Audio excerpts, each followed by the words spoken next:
bylaws. I merged up a bunch of bylaws. Good evening. We'll call the meeting in the CIC order for our November 3rd meeting. Dennis, please call the roll. Welcome. Good evening, Kanema, Linda, you're here. I'm here from Kanema. Caulfield, we have Donna. Present.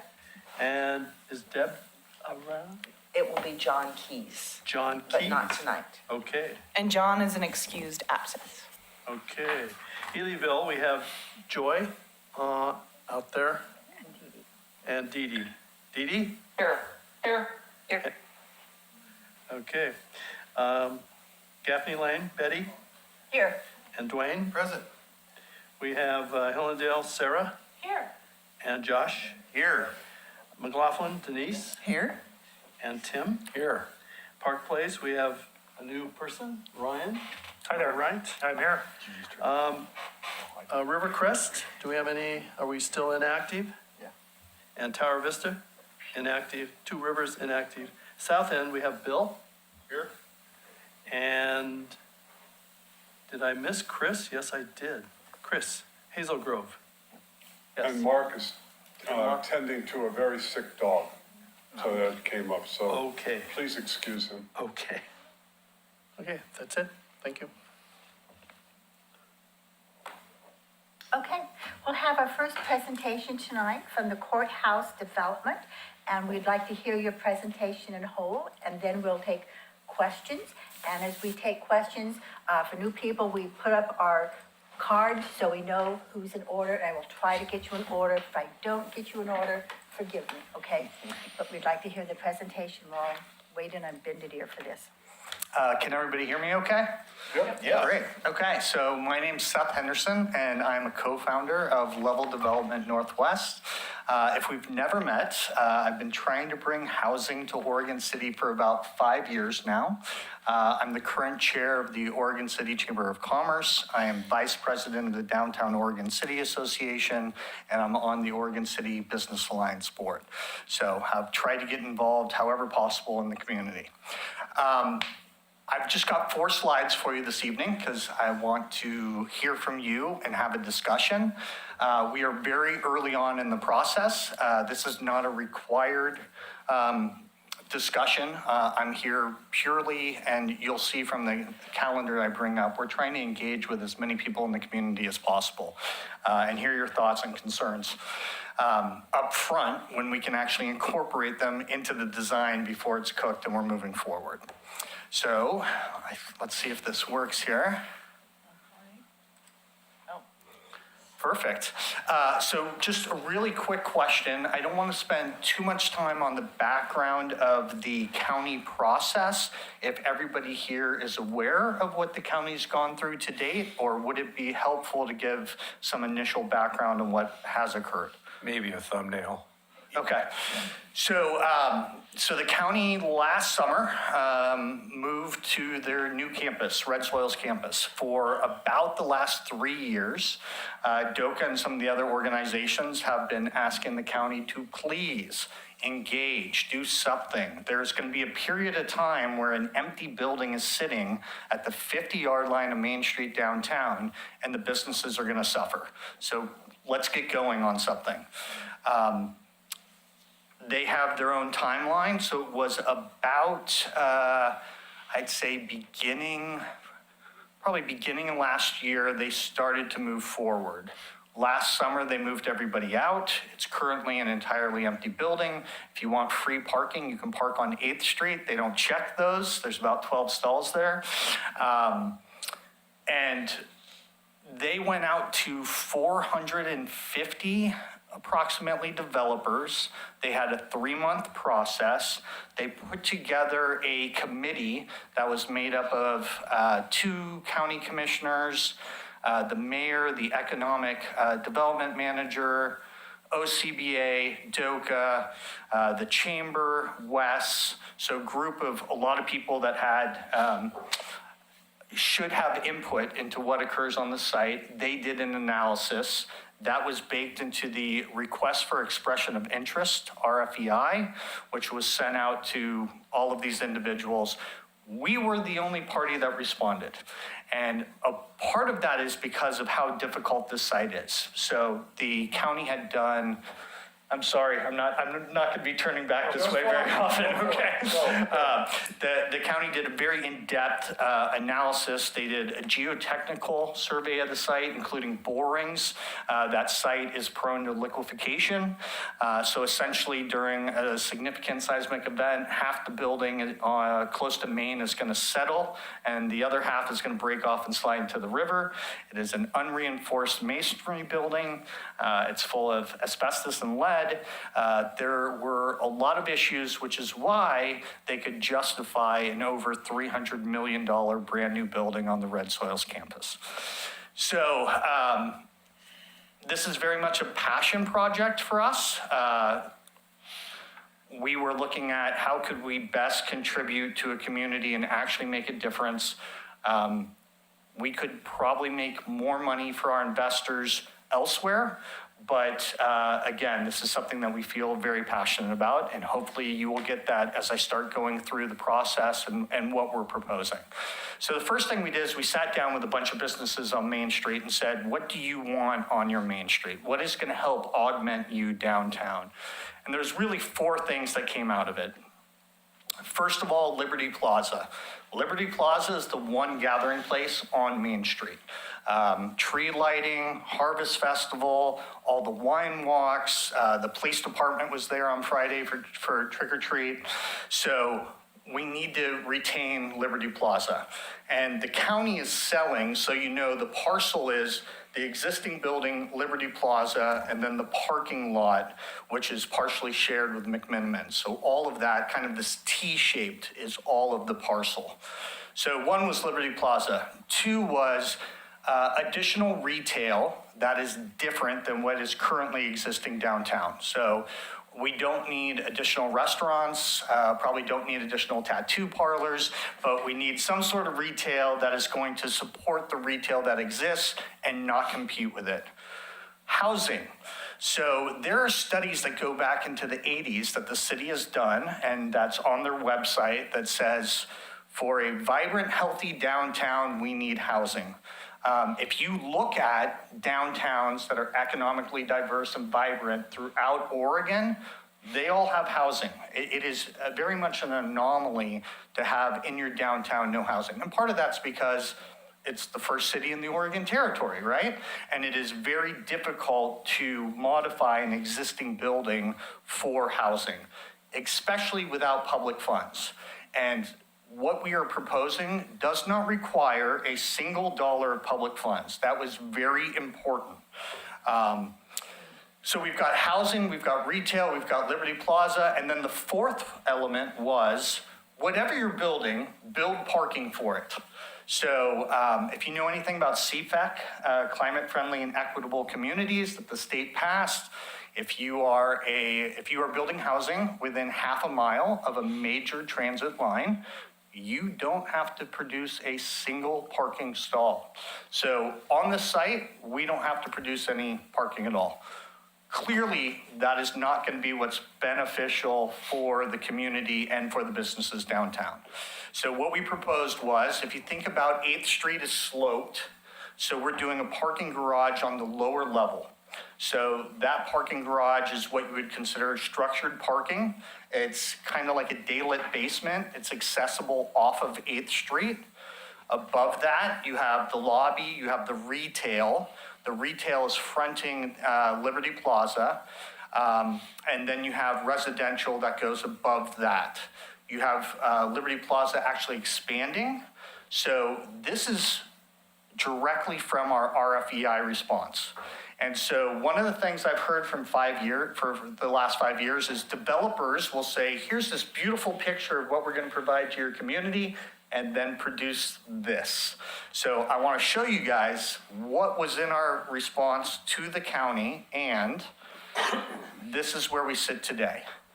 Should look very, very, very familiar because we have stuck exactly to, and in fact, we negotiated what is called a disposition and development agreement with the county, which has now been executed.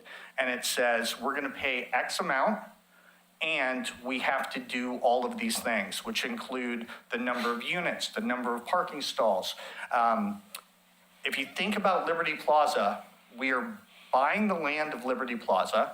We will be designing, engineering it, improving it, and then dedicating it to the city.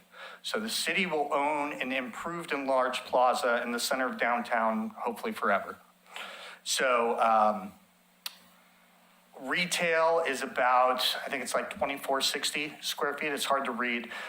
We usually shoot for about 1,000 square feet per retail tenant. So this is probably 2 tenants. Based on conversations we've had previously downtown, there's kind of 3 things we're thinking about. Obviously, we don't run and operate the retail, so it's what we are marketing to. We can't guarantee these uses, but what we are talking to brokers about is ice cream, bakery, grab-and-go market. So right now, if you want a soda, you have to go to the liquor store. That is the only place on Main Street to get a soda. So some sort of grab-and-go market, a bakery, and ice cream is, again, a lot of the feedback that we've received.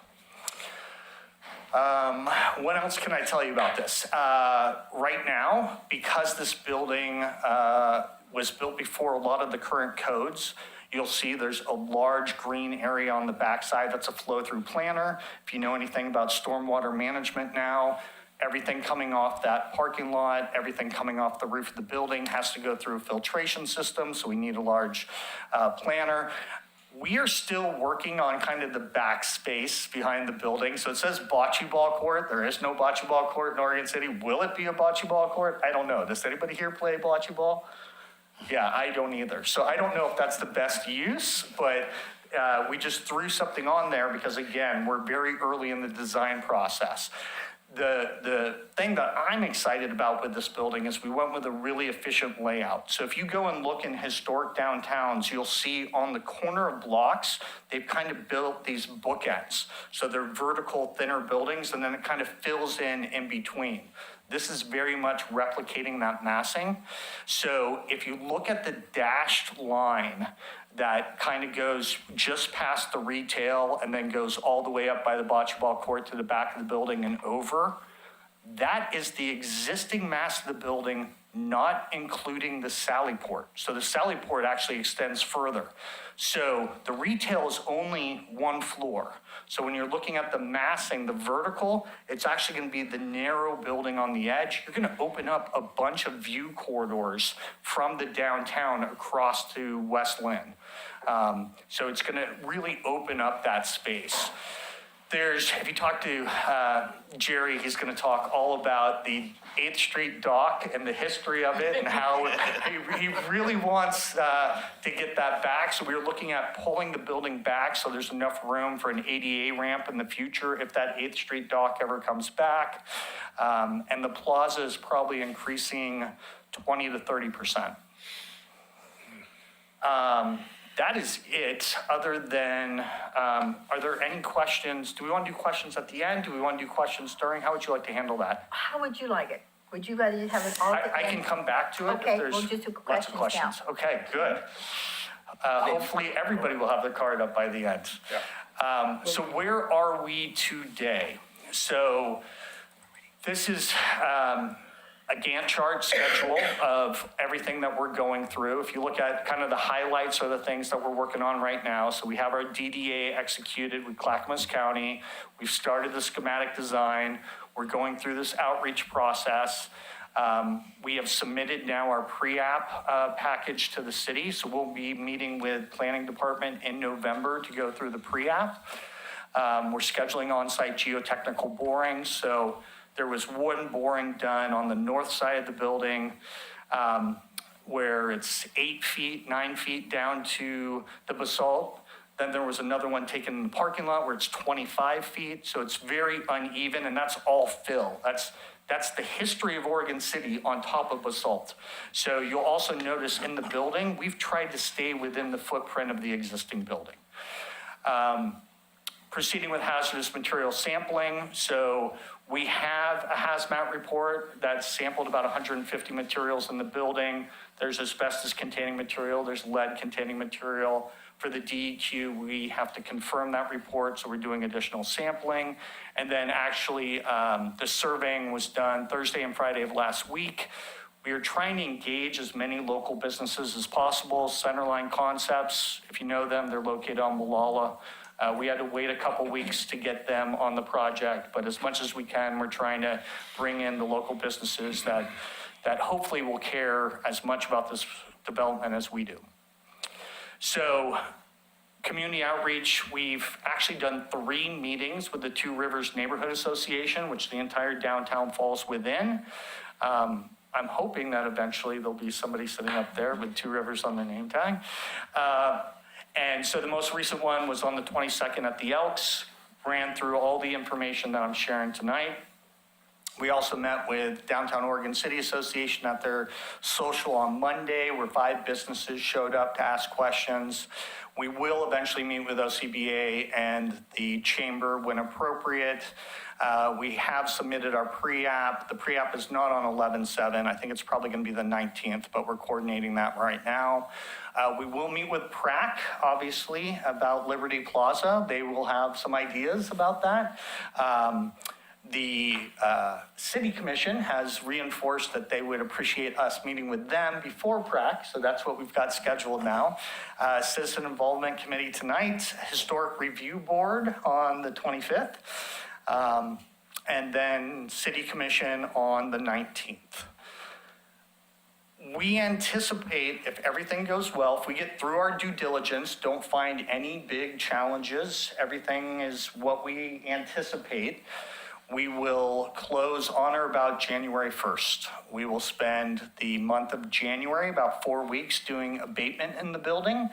We will then spend 6 weeks dismantling the building, so February and early March. You talk to the downtown businesses, when is the best time to do construction? There are no city events during January or February. You've got the rain to help with dust. It's their worst retail months. So in talking with the businesses, they're like, if you can do that work January, February, that would be ideal. We would then submit our land use application in March, 120 days based on current state law, which means sometime during the summer, we get our land use application approved. We would then submit in the fall of next year for the permit, anticipating 6-7 months there. Early, this shows end of April of 2027, starting construction. Construction's probably going to be about 16 months. So summer of 28, we would be opening the building, and that is about as fast as you can do development in the state of Oregon. And that is it. Okay. Tim. Denise was first. Oh, Denise, okay. On the very first slide, what does BOH stand for? Oh, back of house. Okay. Yes. Yeah, so, and again, this is what we submitted, but if we look at this one, it kind of gives you a better idea of where we sit today. So you can see you've got your property management office, you've got your lobby, you've got your mail area. This is actually crazy. If you know anything about residential development, especially multifamily, every single jurisdiction does trash differently. What materials they're recycling, how much space they need, what carrier they have. You actually start the layout of the first floor based on your trash room. So here we looked at, here's where the trash is going to be. This is where we're going to take it out. You see the arrow of where the trash is going, where the truck comes into the parking lot, circles, picks up the trash, aligning that trash room with a trash chute that goes vertically through the building. So that's actually where you start, and then you build off of that. So on the right-hand side of that screen, that shows your concept for architecture? So we are very, very, very early in the process. So what materials are downtown, right? That's the first place to look. So stone, concrete, brick, stucco. That's your palette. Would you agree? For the most part, yeah. Yeah, so those are the four materials we're looking at. So like cementitious fiber panels, no. Lap siding, no. So yeah, we're looking at the historic materials that are downtown. Then you start looking at the massing of the buildings downtown. So a lot of zoning code now says all over the pedestrian walk area, they want a canopy, they want cover. If you go and look at the buildings downtown, you don't have canopies all over the place, right? It's actually inset entries to the building. So if you look at what we have shown, it's actually inset entries, very similar. We're looking at how do you break up the massing vertically? So are you doing a strong base level, then a section in the middle, and then accentuating the top level? We have that garage down below. So what are you doing? What are you looking at as you're walking up? Are we doing board form concrete? So when you're walking up 8th Street and the exterior of the garage there, are we doing a mural? Are we doing some sort of information boards that the community can utilize or the businesses can utilize for information?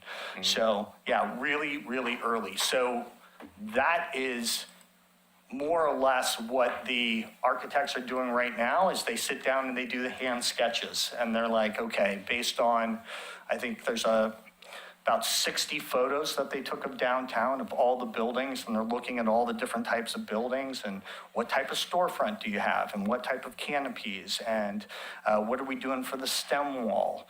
So if I had to guess, it will probably be concrete, brick, stucco, and then top level. We're actually looking at panels. You can kind of see it here, panels that look like either brick or concrete board form.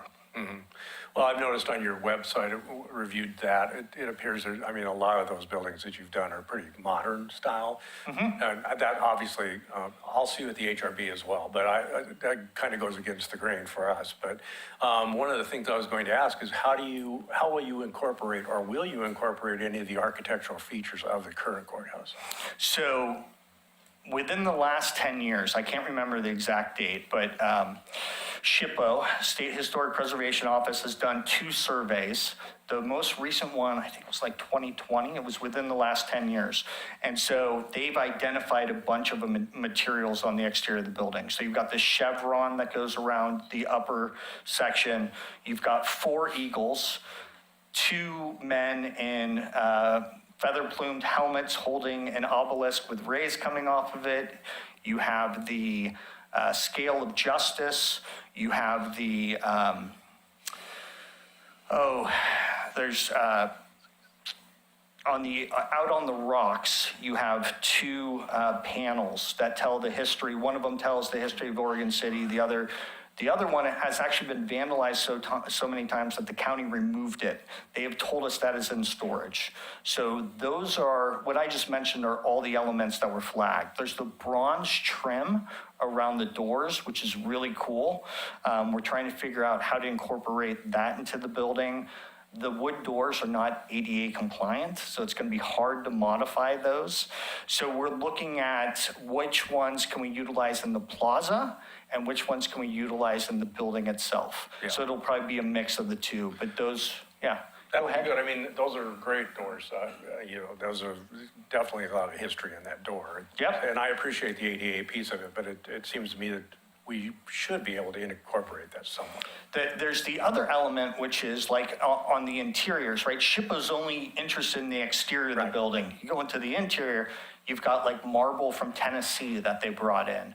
So I think there will be an opportunity for the community, if they want bricks from the building, to have a brick, a piece of history. We will probably, I've already talked to Chamber and DOCA about how can we utilize some of these materials potentially in an auction for nonprofits if there's people that want a component of the interior to reuse. We'd love to see that stuff reused, obviously. So it'd be nice also if you could use some of the brick to do plantings or things like that, or around your courts and that type of thing. That would be nice too, to be able to incorporate that in if you could.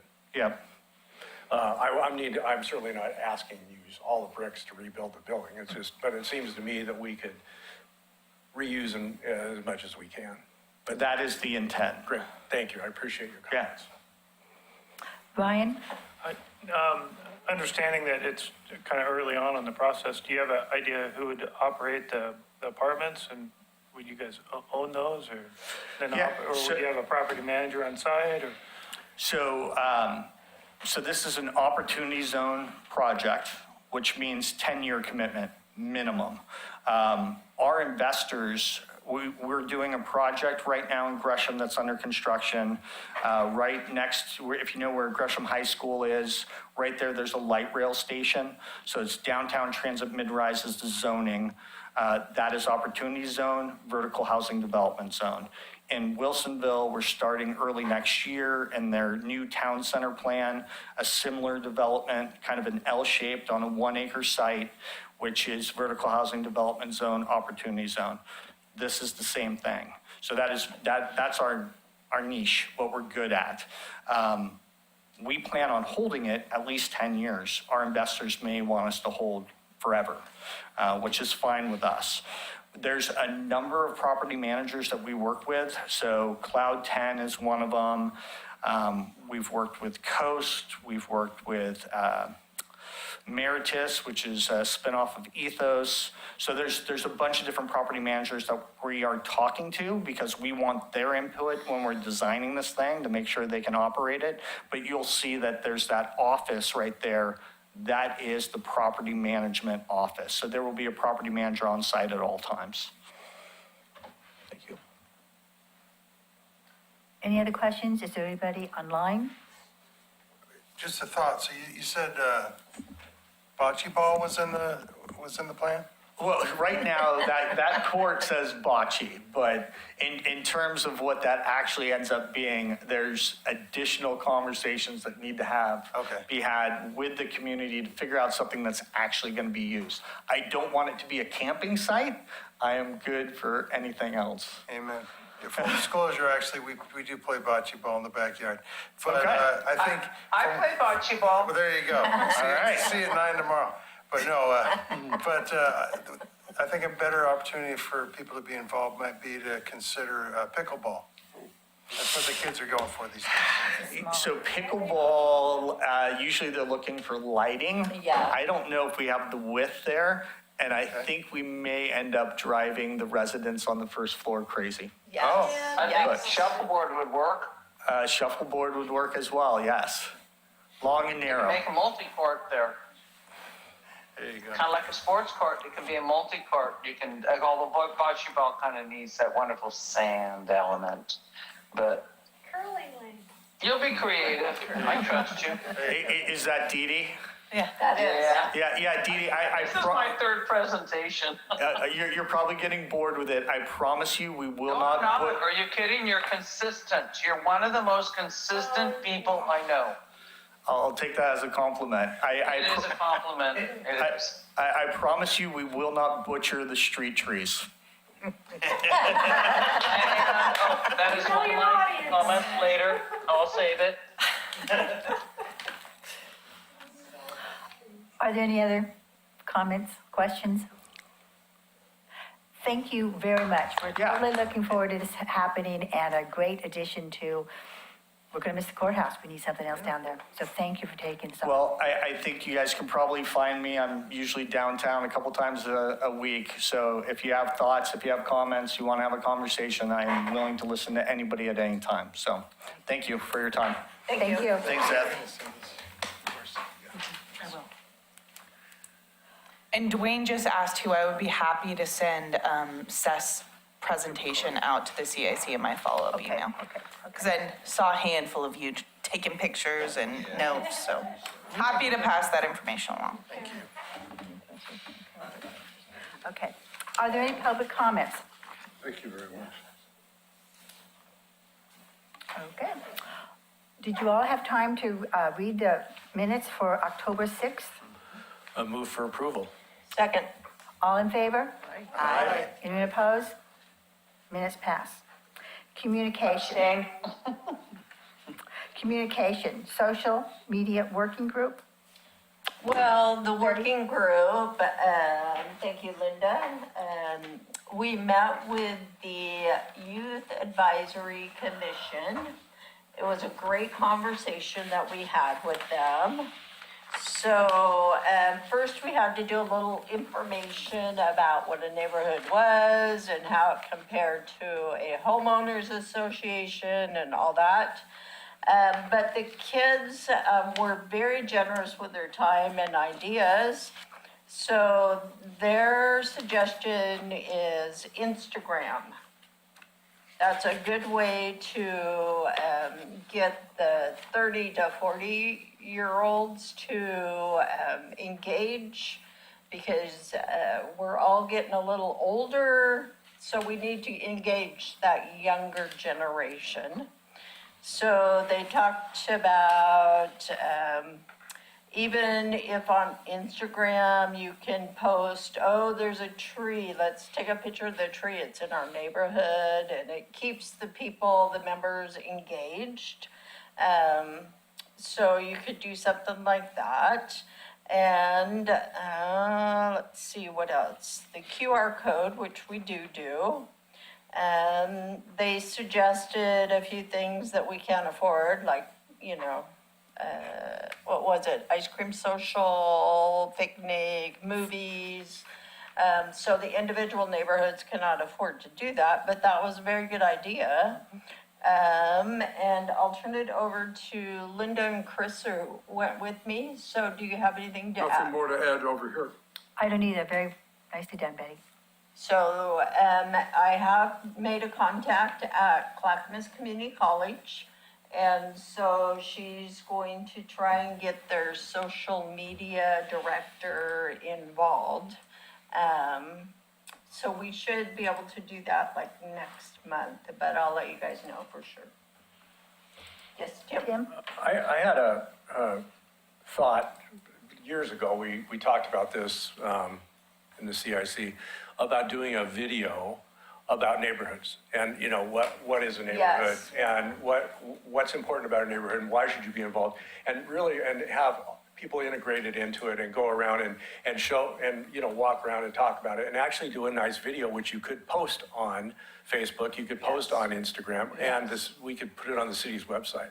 Because I think people are interested, but they really don't understand it. Like you You're said, correct. you had to explain it, You right? have to So explain it. I still explain to people what's the difference between a neighborhood, right? That So- could be a good thing for Jared's podcast.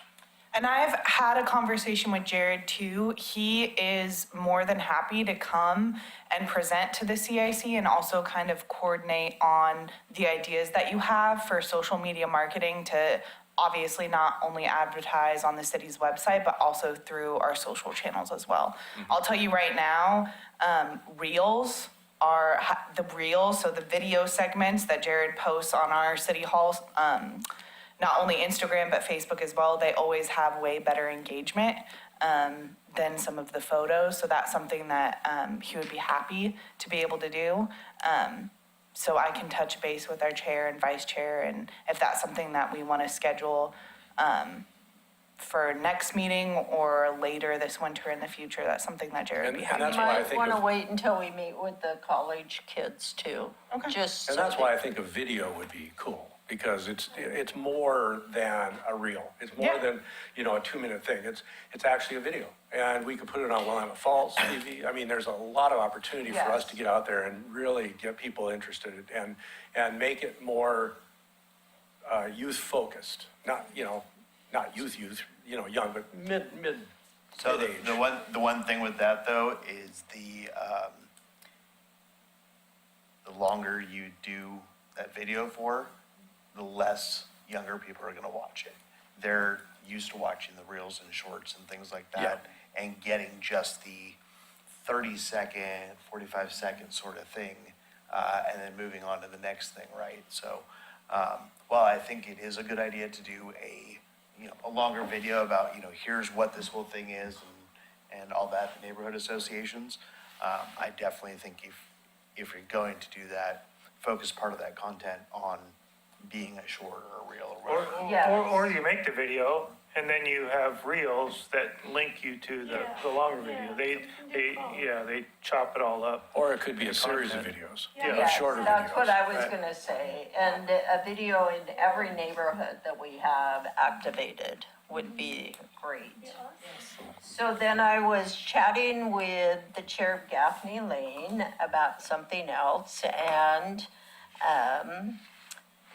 I brought this social media group up, and he suggested that maybe we think about doing Google ads also.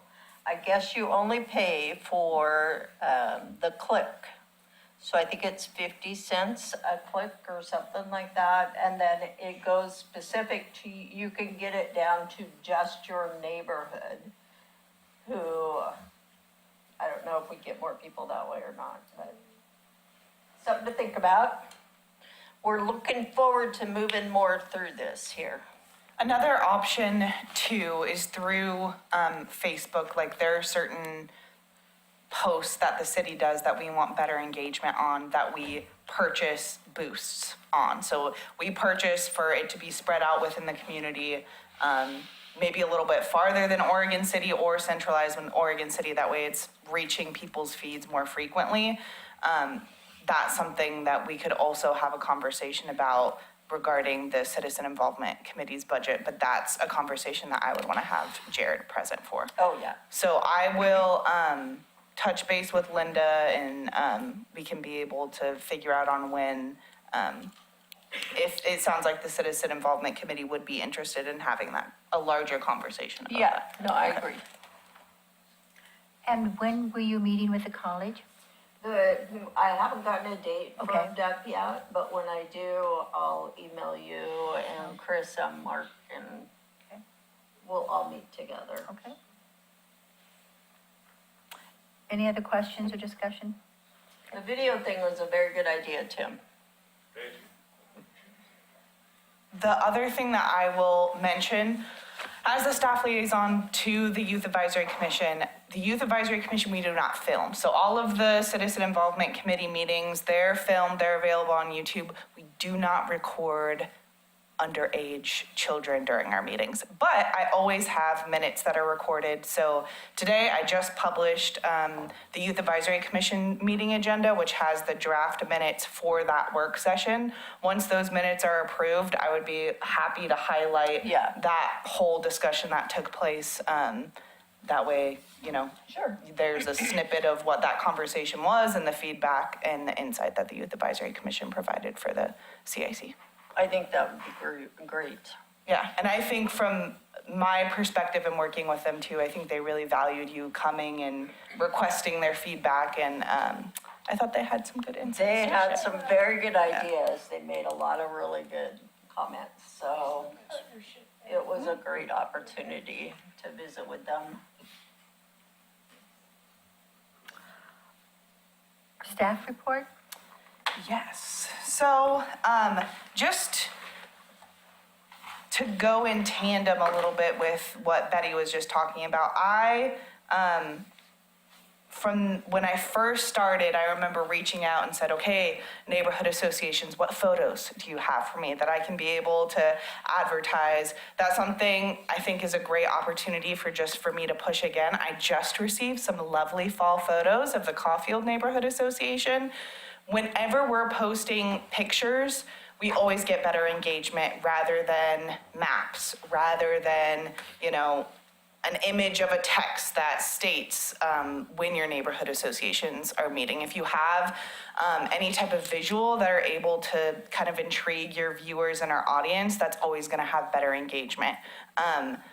In the past, I have not been posting all of the neighborhood association meeting reminders on Instagram as well as Facebook. That's something that I'll be doing moving forward, is making sure that I'm not only posting them on Facebook and Nextdoor, but also on Instagram as well.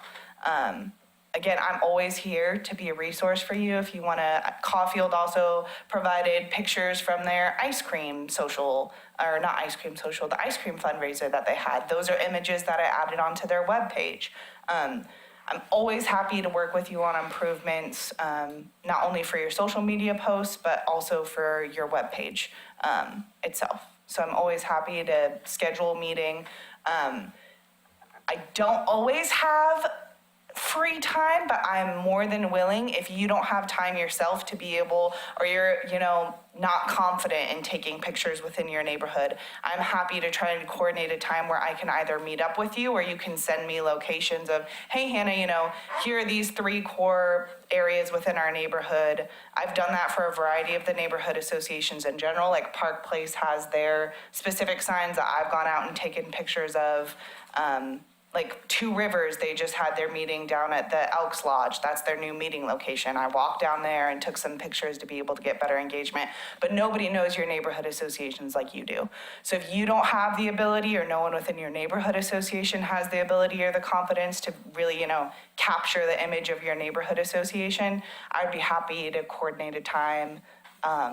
I know we're entering into the dark depths of winter, but more than happy to be able to schedule that to be able to, boost engagement for you folks. So, E-Trail News was sent out, I think it was sent out Wednesday last week rather than Tuesday, but either way, your November Neighborhood Association meeting schedules were advertised. The Winter Trail News is expected to be mailed out to residents. I don't know if that was expected to be mailed out on the 1st. I don't know if anyone has received their trail news yet. We are a little bit delayed in getting it to print, just on our back end with some adjustments that had to be made. So, but keep your eyes out for your winter edition of Trail News. Everything was advertised as is. The only last minute change that I made was to South End Neighborhood Association to make sure that the email that Mark created that was generalized for South End Neighborhood Association was added in, and your meeting schedule was updated and correct. So if you see anything, I tried to make sure that all of the meeting schedules were relevant for the next coming 2026, not only fiscal year, but the next year that we have ahead of us. But if there's any adjustments that you want to be made to the different areas of each neighborhood association within Trail News, just make sure to reach out and let me know. CIC applications and renewals. As you can see, we have a handful of new members. Bill Carton from South End has officially joined us. Kathy Robertson was also recently appointed to the CIC under South End Neighborhood Association. John Keys, we know from last time. Joy and Dee Dee are joining us. Dee Dee as a returner, Joy as a new member of the Citizen Involvement Committee from Elyville Neighborhood Association. Those are all individuals who will not have to resubmit an application and Ryan as well. Sorry, I forgot you, Ryan. You will not have to resubmit an application for the next term that's coming up. The Citizen Involvement Committee is always a very unique committee on how appointments are made, but I really wanted to emphasize, I know that we've had conversations about this before, making sure that members turn in their online applications, making sure that if you have not already had your neighborhood association submit your nominations, that you do so, and that there's some form of documentation that makes its way to me. That's just to have on document of formally recognizing the neighborhood associations have done that nomination process, and then those are the individuals who submit applications online. Are there any questions about CIC applications, renewals, what everyone needs to do in that process? Okay. Is everyone confident that Tim? My question is, if our meeting is Thursday. Yes. At which point we will get the general body to vote. Yeah. And then we'll send that to you, and will we have that in December through the commission or through the mayor to be appointed by January 1st? Yes, Okay. absolutely. That's why we've had these conversations like so far in advance, and I feel like everyone has been super receptive, because I know it's so hard when the neighborhood association, Park Place, they have their elections in May, correct? Yeah. Correct. So, but everyone has done a really excellent job in making sure that either they get documentation to me. My job is coordinating with all of the varying neighborhood association schedules in hopes of being able to have all of those appointments by January 1st. But again, it can come in the form of draft meeting minutes. It doesn't have to be, a formal approved minutes, just some type of notation of, hey, these are our individuals who are nominated to take on the position of CIC. For Caulfield and Park Place, I know that that's stipulated within your bylaws. I will say I serve on some boards with the state, and it was a little more difficult to get on those, and extremely easy here in Oregon City to get on, so thank you for the help. And Yeah. it's a pretty straightforward process, so. Awesome. And I will say too, like there are individuals, there was somebody who applied to the McLaughlin Neighborhood Association CIC representative. I reached out to him of like, hey, CIC is very unique. You've got to be elected by your neighborhood association. He didn't want to move forward with his application, but hopefully you will see more participation from that individual through the McLaughlin Neighborhood Association. So it's always interesting too. I get these what can be viewed as random applications that come through, but sometimes those are either opportunities for engagement or opportunities for reactivation for some of those neighborhood associations who are not currently active. Any other questions about applications, on who needs to get applications into me, what the process looks like? Can we fill out the application and submit it and then get the minutes later? Because we don't meet until later this month. As long as Or- you can fill out the if you know that you're gonna be a CIC, you can always fill out the application. Like I said, I even get applications from individuals who haven't been nominated. I won't move forward with sending that information on to the mayor for appointment until I get confirmation minutes, yeah. of, okay, these are the representatives that way all of that information is presented to the mayor at once and we don't have to go back and forth of all the things. Yeah. So To be clear, if you're continuing in the role, you still need to start from scratch and reapply. yes, exactly. With submitting, unless if you've applied, Donna does not need to resubmit an application to the Citizen Involvement Committee because she has applied within 2025. That's a conversation that I've had with the mayor of, hey, there are some individuals who have just, same with Chris, yes. Yeah. Chris, Mark, and Donna.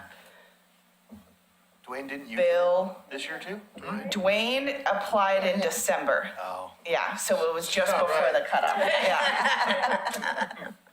So if you have submitted an application within 2025 from January 1st forward, then you do not need to resubmit.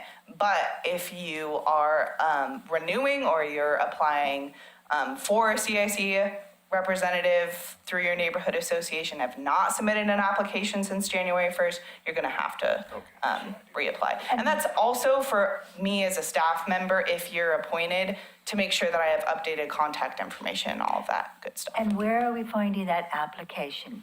That link is online within the staff report. That's something that I would be happy to send out in my follow-up email. Okay. Okay, budget update. Before I go on to that, I've got a couple more things.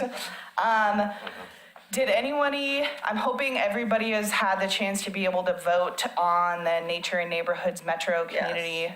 If you haven't, make sure to do so. Voting closes on November 7th. I feel like that's something that everybody has been able to get resources and information about. I've had some questions about if we're a neighborhood association who needs to print meeting materials, meeting minutes, agendas. What resources can the city provide? I'm always happy to be a resource to the neighborhood associations and the Citizen Involvement Committee. If I start getting requests from all of the neighborhood associations to do all of the printing, it's less about the city's resources and more about my time and coordination. So, the Oregon City Library has free printing resources. There's information within the staff report. I've also provided a link online. You can always call the library and inquire about their free printing resources. I will say they are limited on a day-to-day basis. those are the resources that are provided. If you need something further than that, you can always reach out to me and ask. But my thing that I'm just going to emphasize is that if I start printing resources for all the neighborhood associations, that can quickly become a full-time job. Yes. But at the library, isn't it up to 10 sheets a day, but they can't be copies? Yes, they can, well, it could be, they don't have a copier on site. So if you wanted 10, if you bring in a copy and you say, hey, I want a copy of this physical paper, they don't have the ability to do that. If you want 10 copies of a document that you're printing online, that's totally fine. They just don't have the ability for you to go in and make copies. Yes, yeah, and you can email the file from your email at home, send in the file yourself. You just have to go in person to be able to have that printed. And again, the library's gonna have more resources and information, like their website has all of the information. If you have more specific questions, their staff would be able to assist you with those specific questions more so than I. But I wanted to make sure that the neighborhood associations and the CIC members were aware of that resource. The only other thing, email subscribers have been updated. Just again, your monthly kind of view. If you notice a downtake in the number of your subscribers, that can just be based off of people who maybe received an email and are like, I don't need to be a part of this email chain anymore. Again, I know a handful of the neighborhood associations have utilized sending me their email contacts from the sign-up sheets that you receive. Happy to input that information as well. It's easier if it's in the form of an Excel sheet. I know Denise does a great job of doing that. Chris just sent me an update of his, and that is all that I have. Good job. On to the budget now. Anyone have questions on the budget? Okay. And the January postcard schedule. We go through this every month. I wanted to kind of provide a more comprehensive schedule. Of course, the CIC is going through the process of, I want to make sure that I'm sharing the right screen. Approving the bulk mailing schedules kind of on a month-by-month basis. I think that's what's been working best, not only for the CIC, but for the individual neighborhood associations.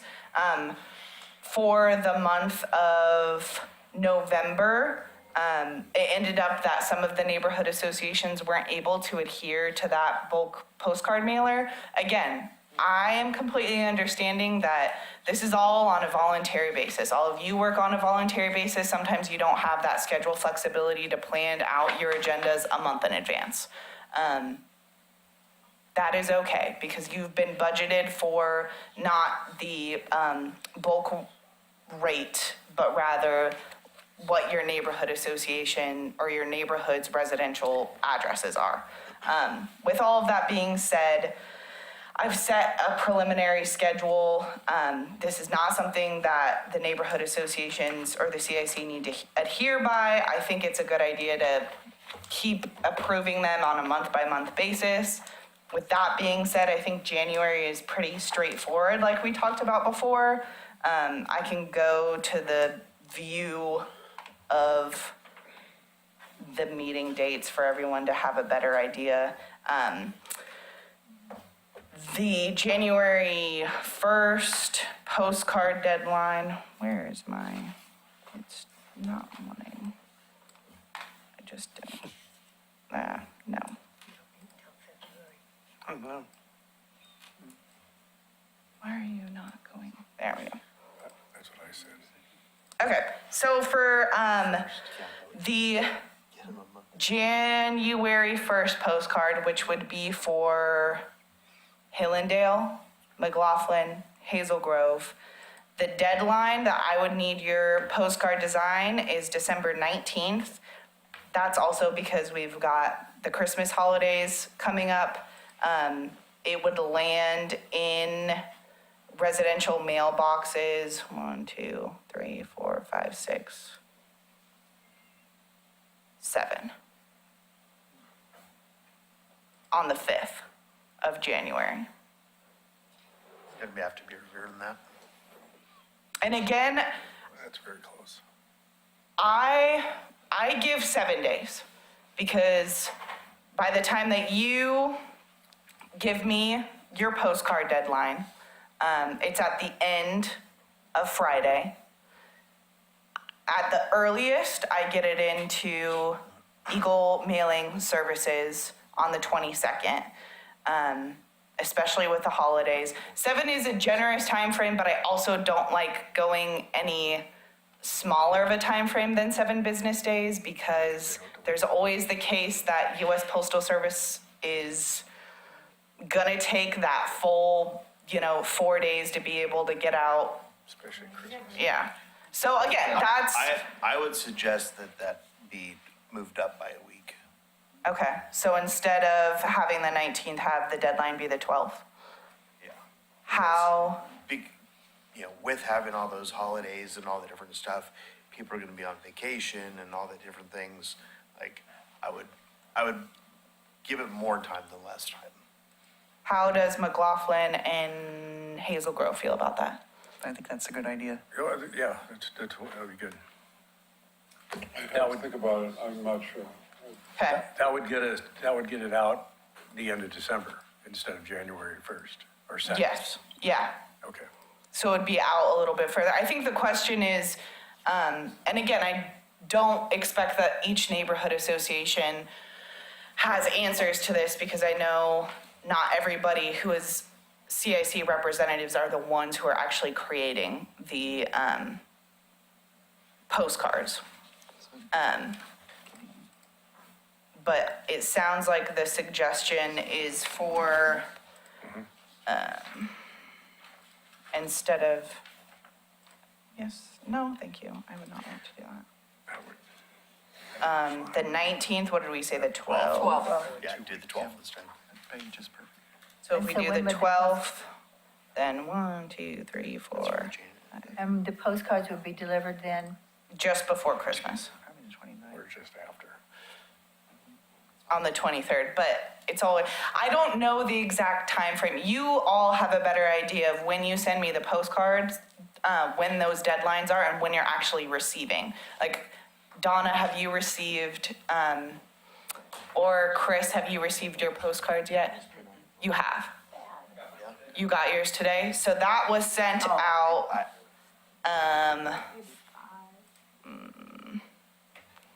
on that wasn't the deadline. When?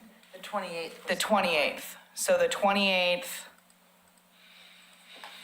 of October is when Caulfield and Hazel Groves were sent out at the same time. And theirs was received within 4 business days. But again, I like to give a little cush room.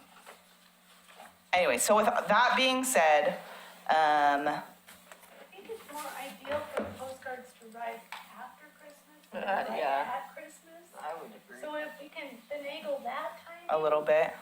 I think that would get us more where we want to be. So you're thinking like Monday the 15th? Somebody's Whatever mic's the not on. formula is, plus the holidays. Sarah, is your mic on, Sarah? Is it on? Yeah, it wasn't. So you're thinking Monday the 15th? Whatever the formula would be, If it was the 15th, then cards would be arriving on the 26th, so just after Christmas. If you want to hit the mark of, probably there. then I would do the 16th or the 17th. I would do the 16th. A day difference really, it makes, I'm in favor more of that than either the 19th or the 12th. I think Okay. that You guys good with is that more too? of the- Yeah, I'm just thinking, that's the busiest time for the post office. it is. Yes. I mean, you yes. can count on an extra 3 or 4 days right there, I can tell you. Yeah. So I would be more comfortable with the 12th, just because of the volume of mail that's going through. You ate the 12. I don't, yeah, I know Chris? they get really buried. Okay. We're struggling with the idea of trying to do something different. So therefore, we might not be a part of this, Okay. but it's a struggle. Well, and I think that's the thing too, of like, we set these bulk mailing deadlines. Not all of the neighborhood associations are able to adhere to them. That means that some of the neighborhood associations who were hoping to receive cost savings from that bulk mailing might not be able to benefit from that. And then the CIC in general maybe doesn't get those cost savings. All of this is an initiative not only on my part, but everybody's part to be able to use city funds in the best way possible. All of the neighborhood associations have been budgeted to send out their necessary postcards without those bulk savings accounted for. And hopefully there's enough savings that the other neighborhoods who want to come on will have money for postcards as well. Yeah, so We have far, several neighborhoods who have said to me that there's no need to be active because they have no funds. The city's no funds for them. So we need to save money, get money to get everyone on board. and I think the thing that I'll emphasize too, that I feel like we had a lot of conversations about in the past, and I do think that last fiscal year is really one of the first year that the CIC really utilized their funds, and everybody's effort and everybody's part. But let's go back to the staff report to see what, so this is, the CIC has a $90,000 biannual budget, $45,000 annual budget. They've spent almost $14,000 of that and have approximately $30,000 remaining. And that's for the first 4 months, so you're on track to be able to spend the whole budget. But I think too, if there are neighborhood associations who have the feeling that they don't have funding Yes, to be able, there are. I've heard from them. then the thing that I would emphasize is that this budget is created based off of the active neighborhood associations, but that does not mean that there are not citizen involvement committee funds for all of the neighborhood associations. There have been conversations in the past of if there's another neighborhood association that becomes active and they're in a specific need for funds and it comes to the end of the fiscal year and there needs to be ample city support, that's something. I also think that there's already been almost $3,000 that has been saved. So I would just emphasize and hope that the neighborhood associations who are inactive know that there are city funds. The CIC is budgeted based off of each individual neighborhood association, but it's meant to serve all of the neighborhood associations within Oregon City. Okay, so with that said, December 12th is kind of what I'm hearing. Hazel Grove Wrestling Farm doesn't know their plans moving forward for a postcard. So if it's the 12th, it's the 23rd.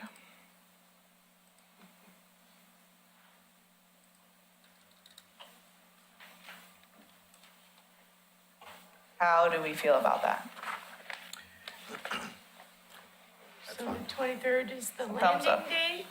23rd is when the latest date in which your postcard would arrive in residents' mailboxes. That's the day before. So it's before Christmas. Yes. And you were thinking about getting them after Christmas, the 26th, 29th, the 30th? But one of the things that Tim mentioned was that Might be mail delayed. service is quite busy, so if you're planning on a day for the 23rd, It very well could be on the 26th. we say the latest day, but that's not really, there's no guarantee to that, right? No. It's a guess based on past history, but if the mail service is busy, then it's probably gonna come after. Yeah. Again, I don't know where the postcards have been coming in, according to what our timeline is, It seems so. from what Caulfield and Hazel Grove have just experienced 4 days. That sounds about right. Yeah, I think ours came 3. Yeah, I think it's 3 to 4 days. And again, I give that After 7-day you've submitted timeline it? after I've submitted it. Wow.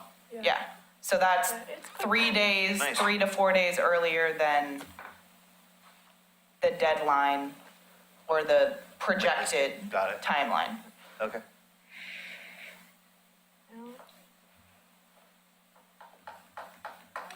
We're not dealing with known quantities because of the holiday. So we're just gonna have to do the best we can and. Well, January Take a is guess. always our January is lowest poorly attended. attended anyway, meeting, so so- yeah. Okay, so I'm hearing consensus. And again, there's no guarantee that all of the neighborhood associations are gonna be able to adhere to that. So for January, let's look at this schedule. So if Hillendale, Tower Vista, and McLaughlin all go, then we hit the 5,000, so. Yes, And yeah, that would be a tier 2, that would be a tier 3, right? tier Yeah. 3, Yeah. okay? All of the We're heavy. Hazel Grove, We've got about 3,000. We're heavy hitters. yeah. yes, you are. So yeah, that would be just over $800 savings. Okay. And then moving forward with the other January neighborhood associations who are having meetings, Gaffney Lane, South End, Caulfield, Two Rivers, taking into account the MLK Junior Day, the deadline would be January 7th. And the latest mail arrival date would be the 16th. And when is Gaffney's is the 20th. the 20th? So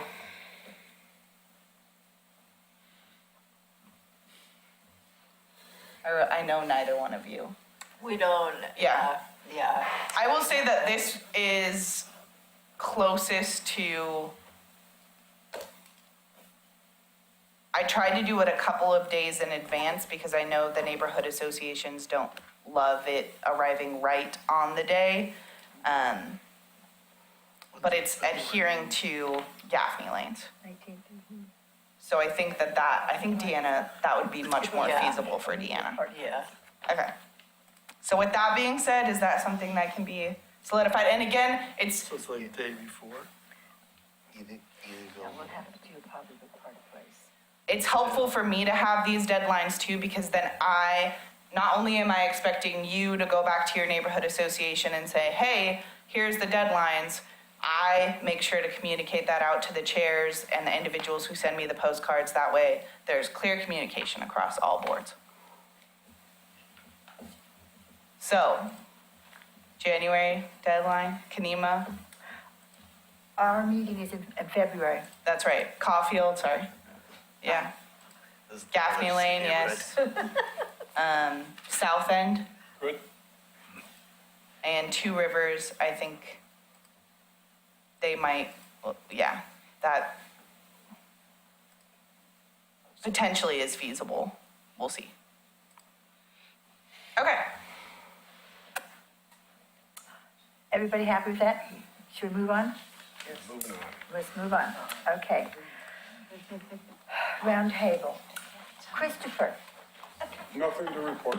nothing to report. Jonathan. Okay, and you're with Mark? Do you have anything to report? Bill. Bill? Sorry. We're applying and got approved for a South End Road cleanup. Sorry. You're okay. Yeah. Sorry, we applied and got approved for a South End Road cleanup. We'll work on the spring. We'll get some advice from people who've done road cleanups before. Another curiosity from me personally, I've been on the library board for a couple of years. Board members are available to speak at neighborhood associations. I'm not sure if anybody's ever taken advantage of that, but I'd love to discuss that with anybody who wants to.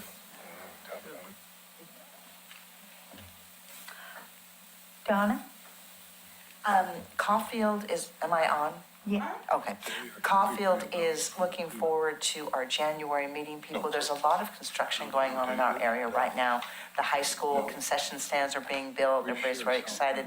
There's going to be another high school road construction project. Seth, Go just as far as, Sam, yeah. Sam somebody is coming to talk to us. Patty Nelson and Dana Webb from Public Works are coming to speak to us about all the projects going on in our area. And that's kind of where we're sticking for January. Denise McLaughlin? We have a meeting this Thursday, so I don't have anything to report. We have Parks and Rec coming to talk to us about the master plan and specifically the parks in our neighborhood. We had our 7th Street cleanup a couple weeks ago. On Saturday, the rain stopped just in time, and we spent about 4 hours cleaning it up, and it went very well. We have also been working on a project with Public Works to do outreach for McLaughlin 1, which you may or may not know is a sewer project. It's a 5-year sewer project in the McLaughlin neighborhood. They're basically replacing all the sewers. But the key was the contractor wanted to be able to get out and communicate, as well as Public Works, to the individual homeowners so that they could kind of get an update on as things are going. So we're working with them, and we're doing Facebook updates weekly as to where they are, what are they currently doing, pictures of what's happening and all that. So it's so far in the last, since we started in the last 90 days, we've had about 800 contacts made with people on Facebook. So it's really gone much better than anybody thought it would, so. People just have to be informed of what's happening. Yeah, I mean, we're saying things like, hey, this week, there's gonna be white vans driving around and people out there doing scoping in your sewers. Be aware, that's what they're there for. And I get great feedback from people saying, oh man, that's great, we were wondering about that. So it's kind of a new thing that the Public Works came up with the contractors, and we're working very closely with them. So it's been working really well for us. So anyway, that's what's happening now. Park Place, Brian? We just had a meeting a few weeks ago with park staff and talking about our park, and we got a new picnic table and a bench, and gonna throw some plants in the ground with a Metro grant. And so that's steaming along, so. Kanema, Dennis? We have a meeting coming up on the 20th. Let's see, what else? We have a neighbor in Kanema who's set up a website for us. And we've already have 70 people on that. I mean, it's quite, that says a lot for a small. Out of 200, yeah. Out of 200 people in our community. So we're excited about that, and I think it'll be very active, and I think it'll provide a lot of information, both to the neighborhood and to the city. Hillendale, Josh, Sarah? Josh was unable to attend our last meeting, so I'll take it. And we have our steering committee meeting tomorrow, but our meeting last month, it was rather poorly attended, and I believe that's because of the change in the postcard delivery. It was, a good 3 weeks ahead, and we've been more like the week before, so. But we get hit and miss in attendance anyway, but I thought this might bring people in. We had and I'll speak a little bit about it because you might not be aware, but there is a land use proposal. I think they're pretty far in their process. There's a little triangle piece of property there between Malala and Beaver Creek, the Texaco, Les Schwab, Wendy's, kind of that section there. There's going to be 3 buildings of apartments, 208 units, 5 stories each. And they're trying to orient the buildings to minimize the impact on the surrounding residential area, which is nice. There will be 2 retail places. One seems to be a fast food, and given the runway they provided for the drive-through, I'm kind of thinking it's a, what do you call it? No, the chicken place. Chick-fil-A, that's what my guess is, but they're so secretive, they don't want to tell you what they've got going on. And then there will be one other building on that site, which is less than 5,000, but just less than square foot, retail, somewhat grocery leaning. They're not given much more than that. So that's what's going to be working on that little corner piece of property there. And because we had that, I kind of expected there to be some people showing up, and there really wasn't. So I don't know what to think about our new system, but we'll keep giving it a try. It's closer in the January one, so that one should work. But that's what we did. Well done. Gaffney Lane, Betty, Dwayne? So Gaffney Lane, we did our steering committee meeting. We have elections, and at our next meeting on the 18th, I was not able to participate, but the neighborhood did a street cleanup last month. Saturday the 11th. What? Saturday the 11th? The 11th. Yeah. And I assume it went well. Yeah, And what else do you have to add? it was probably about 5 people that showed up. About the same as last time. And it didn't rain as hard, so that was huge. Yeah. was hard. We got lots of trash. The only other thing I was going to say was, after the emergency prep workshop that we did back in May, there's been a lot of interest in finding sort of like a place to bivouac in the event of a major calamity. And I've been working with, through the Red Cross, with the new pastor at the Prince of Life Church, the Lutheran church, where the duck pond's at, on Myers, next to Winco. And it's actually in our neighborhood. What a concept. So we're going to have our next steering committee meeting there in, December? yeah, Yeah. third week of December, Tuesday, and go and meet the pastor. I went and did a walk through the place. It's a great spot. Unlike a lot of churches, they paid off their mortgage in like 98. So they've had a lot of money coming in for like a quarter century and done some great stuff with it. And it's just a really nice facility and a place for people, you know, a central location, which we do not have at this time, to get together in case of trouble. And so we have our meetings currently, you know, next to the cop shop at the community room, 695 Warner Parrott. But this next meeting is going to be at the church itself. So, you know, little steps. Yeah, see how it goes. Yeah, why not? Ediville, Dee Dee, Joy, are you still with us? Oh, well, hold on. Can you hear me? I don't know if I'm open mic or not. We hear you. Oh, yes. Joy usually does all the meetings and stuff because she does our postcard. I wanted to say I hope Two Rivers is listening, and I hope they scream like holy heck about Ray Elkins butchering the trees on Main Street this last Sunday. It's going to go to court on December 2nd. I hope that they bring it up forward. I'm sure you guys have seen some posts about it, but trees being removed without permits yet again. And all of our neighborhoods have felt the weekend bandits, where you just follow the trail of the chipper. And sometimes they're caught, sometimes they're not, sometimes it's ignored. But several trees in Main Street were removed and might all die, portions of them, if not. So anyway, that's a very sad thing. I hope Two Rivers neighborhood can rally around that one.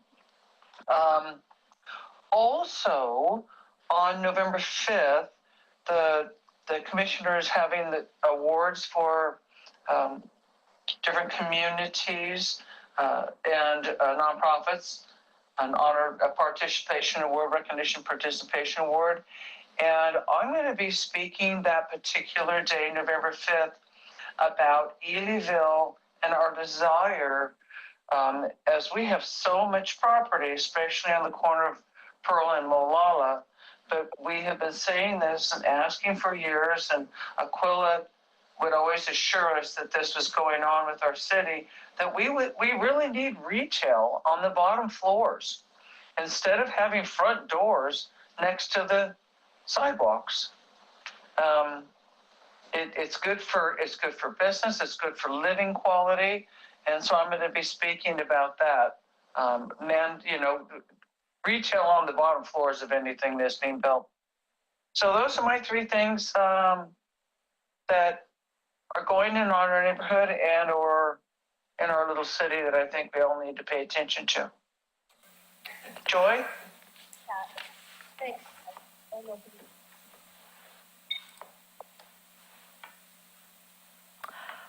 Okay, I'm done, but Joy, did you have meetings? We can't hear Joy. Oh, okay. I don't know what's going on. Now We can hear you now. Oh, okay. I just wanted to say Judy Schaefer had been voted in as our, do we call her chair or president of our neighborhood association? And then we're not going to meet again until February. So we're taking the winter off. Okay. That's it. Okay. Adam, Yes, so first of all, thank you to those of you who met with our youth advisory commissioners to talk about outreach to younger people and how we can get more diverse ages of people involved in our neighborhood associations. I know there was some jealousy over the snacks that they had, but after talking with them, I think they would be open to trading their snack budget for the CIC 90,000 biennial budget.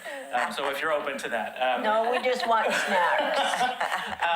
The other thing that I wanted to talk about, the last time I gave an update, I talked about the commission was going to be having a conversation about if we wanted to financially support the proposed Caring Place development along Main Street, and we had a preliminary conversation about that, and the outcome of that is that we're gonna talk about it some more. I think I've made my opinions very clear, which is that any organization who wants financial support from the city goes through a process where you talk to the city first and say, this is what we're thinking. How can we make some adjustments to this to help it fit with the goals of the city? And then maybe there's an opportunity for that. But this whole project, the ground has already been broken. The plans are already set. They are moving ahead with their plans as they have wanted it to move forward without any city commission input. And as far as I'm concerned, the threshold for any city financial support has not been met. And unless there are changes that they're willing to make, then I personally, speaking for myself as one of 5 votes, cannot support funding that.